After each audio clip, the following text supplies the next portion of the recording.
Hello friends, हरे Krishna channel में आप सभी का स्वागत है। आज मैं आपको बृहस्पतिवार की महालक्ष्मी की कथा सुनाने जा रही हूँ। तो आइए ये कथा सुनते हैं। बृहस्पतिवार की कथा भारतवर्ष के सौराष्ट्र देश में द्वापर युग की यह कहानी हुई है। सौराष्ट्र में उस समय भद्रसरदा नाम के राजा थे। वे बड़े पराक्रमी थे। 4 वेद, 6 शास्त्र और 18 पुराणों का उन्हें ज्ञान था। उनकी रानी का नाम सूरज चंद्रिका था। रानी दिखने में सुंदर और सुलक्षणा थी तथा पतिव्रता भी थी। उन दोनों को 7 पुत्र तथा उसके बाद एक कन्या का वरदान मिला था। कन्या का नाम श्यामबाला था। एक बार महालक्ष्मी जी के मन में आ गया कि जाकर राजा के राज्य प्रसाद में रहें। उससे राजा को दुगनी धन दौलत की प्राप्ति होगी और वह अपनी धन दौलत से प्रजा को सुख दे पाएगा। गरीब के घर अगर रहे तो उसे धन दौलत प्राप्त हो तो वह स्वार्थी की तरह केवल अपने ऊपर ही खर्च करेगा। यह सोचकर महालक्ष्मी जी ने बूढ़ी ब्राह्मणी स्त्री का रूप धारण किया। हाथ में लाठी लिए और लाठी के सहारे रानी के द्वार तक पहुंची। उन्होंने बूढ़ी औरत का रूप धारण किया था, पर उनके चेहरे पर देवी का तेज था। उन्हें देखते ही एक दासी सामने आई और उनसे उनका नाम, धाम और धर्म पूछ डाला। और वृद्ध ब्राह्मणी का रूप धारित माता लक्ष्मी ने वहां बालिके, मेरा नाम कमला है, मेरे पति का नाम भुवनेश है, हम द्वारिका में रहते हैं। तुम्हारी रानी पिछले जन्म में एक वैश्य की पत्नी थी। वह वैश्य गरीब था। दरिद्रता के कारण रोज घर में झगड़े होते थे तथा उसका पति रोज उसे मारता था। इन बातों से तंग आकर वह घर छोड़कर चली गई तथा वह जंगल में खाली पेट भटकने लगी। उसकी इस दुर्दशा पर मुझे दया आई। तब मैंने उसे सुख संपत्ति देने वाली श्री महालक्ष्मी की कथा सुनाई। मेरे कहने पर उसने श्री महालक्ष्मी का व्रत किया। श्री महालक्ष्मी प्रसन्न हुई, उसकी गरीबी दूर हुई, उसका घर संसार दौलत संपत्ति से भर गया। बाद में पति पत्नी दोनों परलोक से धारे। लक्ष्मी व्रत करने के कारण वे लक्ष्मी लोक में रहे। उन्होंने जितने साल महालक्ष्मी का व्रत किया उतने हजारों साल तक उन्हें सुख भोग मिला। इस जन्म में उसका जन्म राजघराने में हुआ, परंतु वह महालक्ष्मी व्रत करना भूल गई है। उसे यह याद दिलाने मैं यहाँ आई हूँ।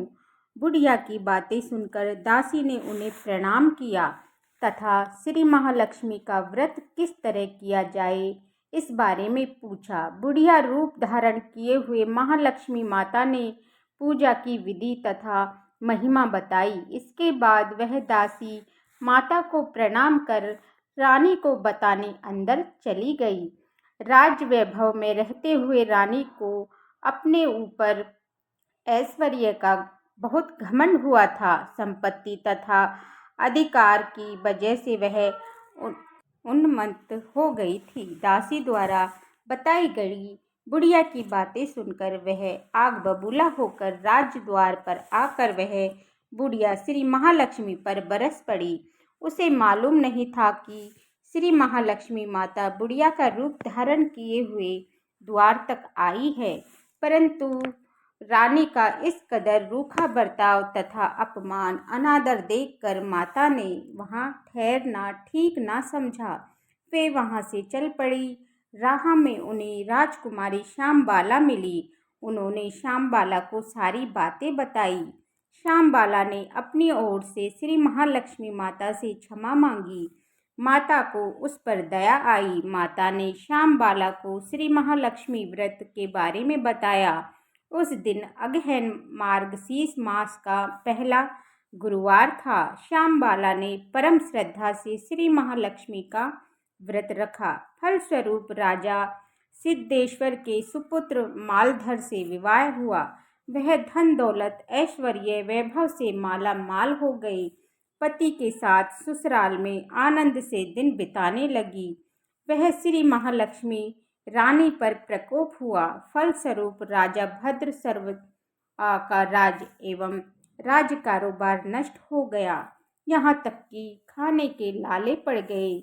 ऐसी हालत में एक दिन रानी ने राजा से निवेदन किया, हमारा दामाद इतना बड़ा राजा है, धनवान है, ऐश्वर्यशाली है, क्यों ना उनके पास जाया जाए और अपना हाल उसे बताएं। वह जरूर हमारी मदद करेगा। इस बात पर राजा भद्र सर्वदा माद के पास रवाना हुए।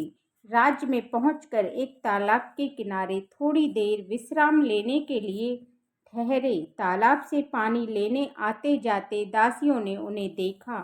उन्होंने विनम्रता से पूछा कि जब उन्हें यह मालूम हुआ कि वे रानी श्यामबाला के पिता हैं, तो दौड़ते हुए जाकर उन्होंने रानी को सारी बात बताई। रानी ने दासी के हाथ राज परिधान भेज कर बड़े ठाट से उनका आदर सत्कार किया, खान पान करवाया। जब वे लौटने लगे तो सोनों की मोहरों से भरा घड़ा दिया।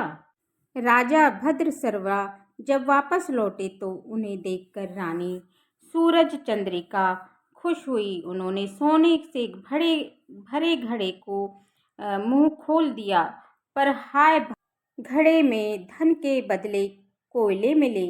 यह सब श्री महालक्ष्मी के प्रकोप से हुआ। इस प्रकार दुर्दशा में आई कई दिन बीत गए। इस पर रानी स्वयं अपनी कन्या के पास गई। वह दिन अगहन माह का अंतिम गुरुवार था। श्यामबाला ने श्री महालक्ष्मी का व्रत किया और पूजा की। अपनी माता से भी व्रत करवाया।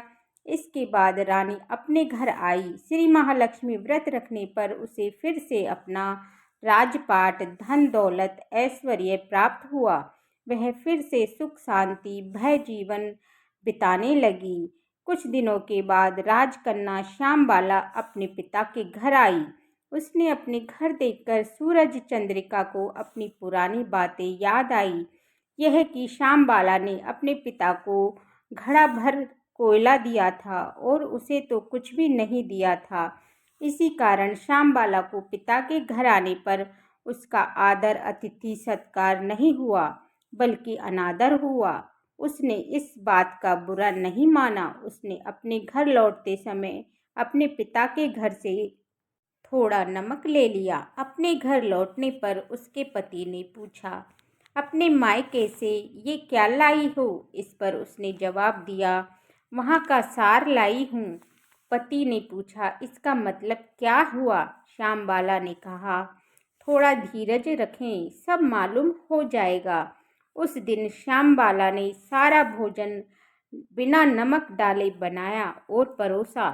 पति ने खाना चखा। सारा खाना नमक बिना था, इसलिए स्वाद न आया। फिर श्यामबाला ने थाली में नमक डाला। इससे सारा भोजन स्वादिष्ट लगने लगा। तब श्यामबाला ने पति से कहा, यही है वो जो मायके से लाया हुआ सार। पति को उसकी बात सही लगी। फिर वह दोनों हंसी मजाक करते हुए भोजन करने लगे। कहा गया है, इस तरह जो कोई श्रद्धा भाव से श्री महालक्ष्मी की पूजा करे, उसे माता की कृपा प्राप्त होती है, सुख संपत्ति शांति प्राप्त होती है, सभी मनोकामनाएं पूरी होती हैं। परंतु यह सब प्राप्त होने पर माता की पूजा को भूलना नहीं चाहिए। हर गुरुवार को व्रत पाठ अवश्य करना चाहिए। इस तरह से श्री महालक्ष्मी की महिमा भक्तों की मनोकामनाएं पूर्ण करती है। इस प्रकार से श्री अगहन बृहस्पति व्रत तथा श्री महालक्ष्मी की गुरुवार की कथा संपूर्ण होती है। बोलो माता महालक्ष्मी की जय।